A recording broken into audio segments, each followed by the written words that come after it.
আসসালামু আলাইকুম ওয়া রাহমাতুল্লাহি ওয়া বারাকাতুহু। তৌফিক এলাই আছি আপনাদের সঙ্গে। আশা করি আপনারা প্রত্যেকেই ভালো আছেন।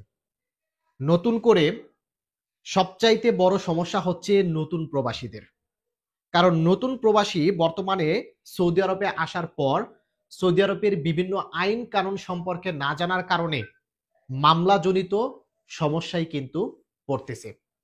আপনারা স্ক্রিনে খেয়াল করে দেখুন আমাদের জেদ্দা কনস্যুলেট এবং রিয়াদ দূতাবাস থেকেও কিন্তু প্রবাসীদেরকে এই মামলা জড়িত সমস্যায় যেন প্রবাসীরা না পড়ে এজন্য কিন্তু বিভিন্ন সতর্ক বার্তা দিচ্ছে।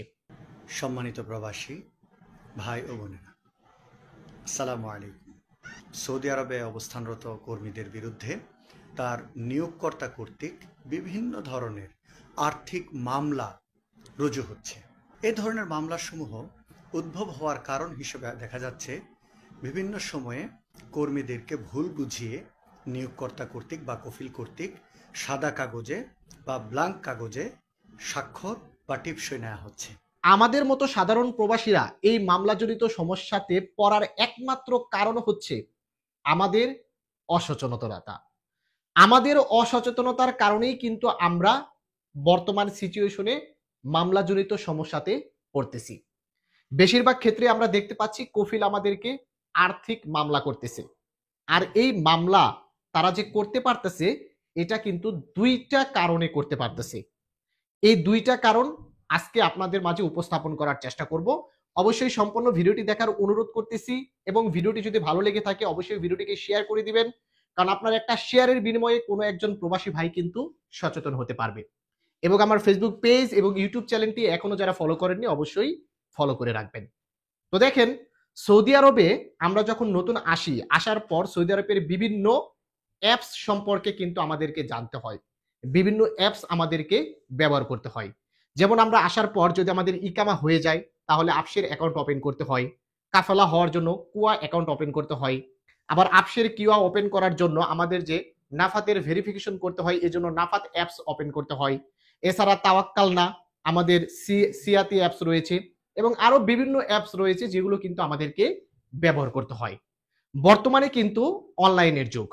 আর এই অনলাইন সিস্টেমে কফিলরা চাইলে আপনার মোবাইলে একটি এসএমএস দিয়ে সেই এসএমএসটা তার কাছে নিয়ে আপনার সাথে কিন্তু একটা এগ্রিমেন্ট করতে পারবে এবং পরবর্তীতে এই এগ্রিমেন্টের মাধ্যমে কিন্তু আপনাকে যা খুশি তাই করতে পারবে আপনার কফিল বা আপনার কোম্পানি।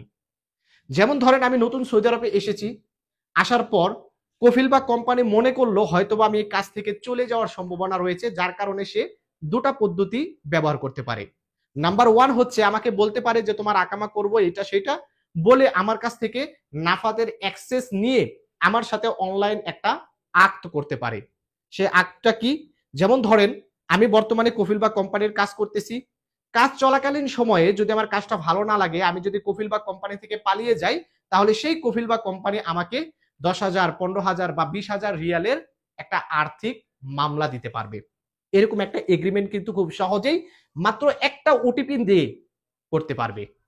তাই আপনাদের এট ফার্স্ট সচেতন হতে হবে, যারাই নতুন সৌদি আরবে আসতেছেন, আপনার কফিল বা কোম্পানি আপনার কাছ থেকে নাফাদের অ্যাক্সেস অথবা কোনো ওটিপি যদি চায়, তাহলে যে বোঝে জানে তাকে দিয়ে সেই ওটিপি বা নাফাদের অ্যাক্সেস নিচ্ছে, যে এটা কিসের অ্যাক্সেস নিচ্ছে এটা ভালো করে যে জানে তার মাধ্যমে যাচাই বাছাই করে তারপর সেটা ওকে করবেন বা সেই এসএমএসটা কফিল বা কোম্পানির কাছে দিবেন।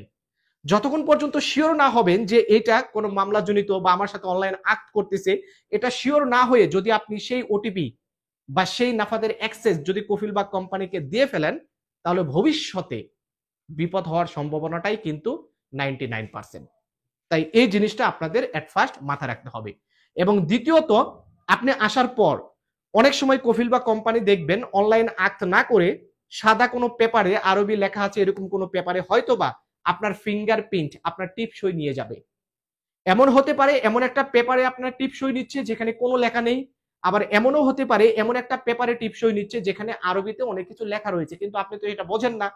আপনি সিধা মনে সরল মনে আপনি সেখানে টিপ সই দিয়ে দিচ্ছেন, কিন্তু আপনার কফিল বা কোম্পানি আপনাকে বলতেছে যে আপনার ইকামা করবে বা এটা সেটা বেতনের কাগজ তৈরি করবে, এটা বলে আপনার কাছ থেকে টিপ সই নিচ্ছে, কিন্তু অথচ সেটা হচ্ছে এগ্রিমেন্ট। আপনি যদি কাজ থেকে পালিয়ে যান আপনার নামে 20-30 হাজার রিয়ালের মামলা করতে পারবে, সেই এগ্রিমেন্টটা আপনার সাথে কফিল বা কোম্পানি করতেছে।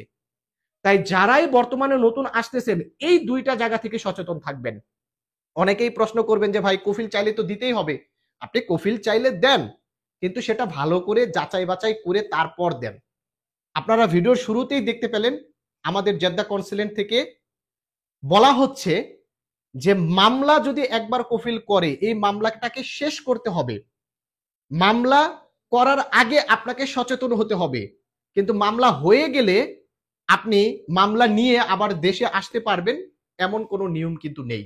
মামলা হওয়ার পর মামলাটাকে হয় শেষ করতে হবে, না হলে মামলা হওয়ার পূর্বেই আপনাকে সচেতন হতে হবে।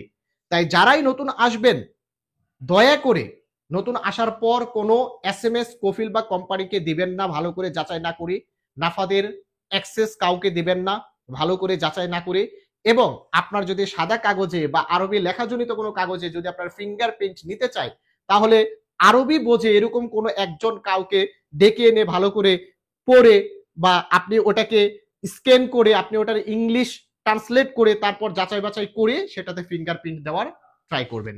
অন্যথায় কিন্তু বিপদে পড়ার সম্ভাবনাটাই বেশি। ভিডিওটি খুবই ইনফরমেটিভ, কারণ নতুন যারা আসবে তাদের বিপদের হাত থেকে কিন্তু এই ভিডিওটা রক্ষা করতে পারে। তাই অবশ্যই ভিডিওটিকে শেয়ার করে দিবেন এবং আমার চ্যানেলটিতে যারা নতুন দর্শক অবশ্যই সাবস্ক্রাইব করে সঙ্গেই থাকবেন এবং আমার ফেসবুক পেজটি যারা এখনো ফলো করেননি অবশ্যই ফলো করে রাখবেন। ভালো থাকবেন, সুস্থ থাকবেন। আসসালামু আলাইকুম।